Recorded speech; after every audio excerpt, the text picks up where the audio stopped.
Vou mostrar como que a gente precifica no Reportei e a metodologia por trás disso. Eu estou aqui na nossa tela de precificação. A gente iniciou no Reportei com a precificação em um eixo. Antigamente, a única coisa que a gente precificava era o número de projetos, tá? Então, a gente tinha lá basicamente um eixo que era quantos projetos você tem e a partir disso o preço ia aumentando. Então, imagina que a gente só tinha essa base aqui, ó, o starter, e aí você tinha aqui, ó, por exemplo, 10 projetos era 99, 25 projetos, 200 e pouco, 50 projetos, 379 e tal, e mensal e anual, né? Anual com um descontinho ali. Então, a gente antigamente tinha só um eixo que a gente fala, tá? Eu estou mostrando aqui já o painel atual, que hoje ele tem praticamente o que a gente chama de 3 eixos na precificação. O que eu recomendo para você? No mínimo, 2 eixos de precificação. Então, vamos explicar o que são os 2 eixos. No nosso caso, um eixo é o número de projetos. Você pode ter um outro eixo, por exemplo, como o número de usuários, né? O número de assentos que a gente fala, é muito comum.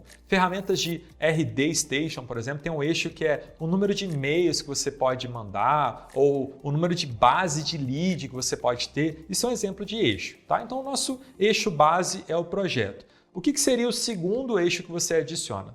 Normalmente o SaaS começa com um eixo só e depois evolui para o segundo. A gente começou com um eixo e foi para o segundo. Qual que é o segundo eixo que a gente adicionou? Foram as limitações de planos. Então tem o plano Starter, Pro e Premium. Então tá vendo, a gente tem um eixo que é o número de projetos e o outro eixo que é a limitação dos planos. Então, por exemplo, aqui, o plano Starter não tem algumas funcionalidades que o plano Pro tem. Assim como o Premium, né, tem funcionalidades que o Pro não tem. Então, vão adicionando camadas. Com essas camadas de plano, você consegue aumentar ali a sua base de eixos. Aqui na minha tela você está vendo as diferenças entre os blocos de precificação. Não são muitos, né? A gente tem um Starter, o Pro e o Premium. Você pode adicionar, por exemplo, um plano customizado, alguma coisa nesse sentido, que aí geralmente ele não vem com preço aqui, ele é feito baseado no uso e na experiência de um usuário específico. Mas normalmente 2 eixos é isso, né? Então a gente colocou aqui o número de projetos, colocou aqui algumas limitações. Esse é o modelo. Mas a gente adicionou recentemente um terceiro eixo. Não chega a ser bem um eixo em si, é mais um add-on, tá? É uma coisa que vai adicionar sobre os planos atuais. Então a gente permanece ali com os 2 eixos, mas eles podem ganhar uma bombada ali, podem crescer, né, de acordo com esse add-on que é a nossa inteligência artificial. Então a gente tem aqui o nosso plano, né, de inteligência artificial, ele tem o limitado, que é a base que já vem com todos os nossos planos atuais, e você pode adicionar o completo. Ao adicionar o completo, você vai perceber aqui que existe uma mudança na precificação de todos os eixos. Então, vou voltar aqui para 5 projetos. Ó, a gente tem 5 projetos sem o plano completo de inteligência artificial. Então, a gente tem aqui ó, R$ 64,90, R$ 99,90, etc. Adicionando, ele vai para R$ 149,85. Aqui também R$ 97. Então, adiciona aqui mais ou menos 50% ao valor.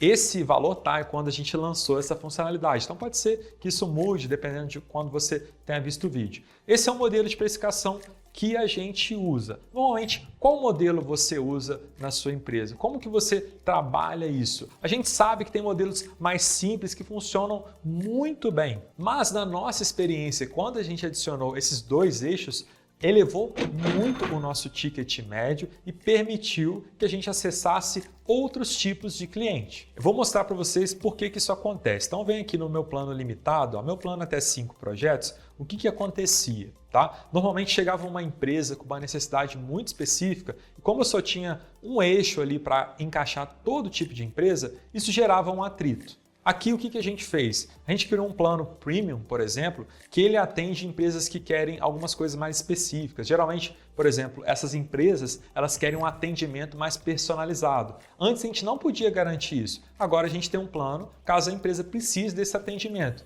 Então o que acontece? As empresas que antes compravam o meu plano de R$ 64,90 passaram a comprar um plano aí quase 3 vezes mais caro, simplesmente porque elas precisavam de alguma coisa que esse plano inicial não tinha e eram empresas capazes de pagar isso. Uma dica que eu dou nesse eixo que você pode adicionar é pensar muito na sua persona. Tem SaaS até que colocam o nome da persona. Então é o eixo freelancer, o eixo agência, o eixo enterprise. Essa é uma maneira de você precificar. Aqui no nosso caso, a gente colocou um eixo iniciante, um eixo padrão, que é aquela pessoa que é profissional, que está mais avançada, e um eixo premium para quem precisa de um destaque, para quem precisa de algo a mais. E aproveitando, vou mostrar para você um modelo de precificação que a gente usava lá no começo do Reportei, que é muito legal, mas que hoje uma outra empresa que a gente admira muito, que é a Basecamp, utiliza e está aí há décadas no mercado com um modelo de precificação mais simples. Estou aqui na página de precificação da Basecamp, né, ou do Basecamp, como queira chamar. E aí, o que eles têm de cobrança? Eles têm a cobrança por usuário, que é por assento. Então, aquele eixo, né, quanto mais usuários,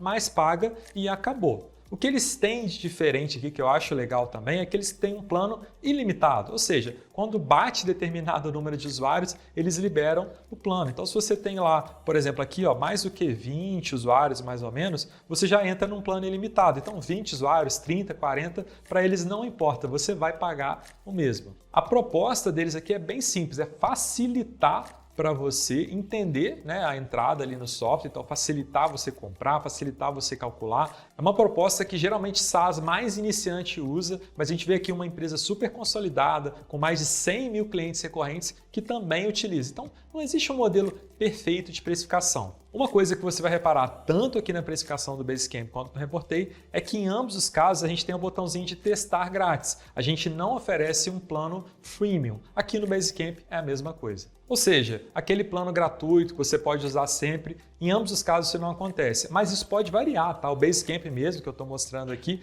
antigamente eles tinham isso, eles voltam com isso, às vezes tiram, isso muda mesmo. SaaS é legal que você pode testar, variar isso, ver o que está funcionando melhor para você, o que está funcionando melhor para a sua base. E aí, como que é a sua precificação? Se você quiser, deixa um comentário aqui com a sua página de precificação, vamos comentar sobre ela, vamos tirar dúvidas sobre isso. Não se esquece de se inscrever no canal, quiser mandar para alguém essa estratégia de precificação, compartilha aí com o seu time. Quando vocês estiverem discutindo isso, vai ser legal ouvir a opinião de vocês. Lembrando que o Projeto SaaS é também podcast, está aí na Apple Podcast, Spotify. Você se inscreve lá e vai ter acesso a episódios bem legais com discussões aprofundadas sobre SaaS. Muito obrigado e até o próximo vídeo.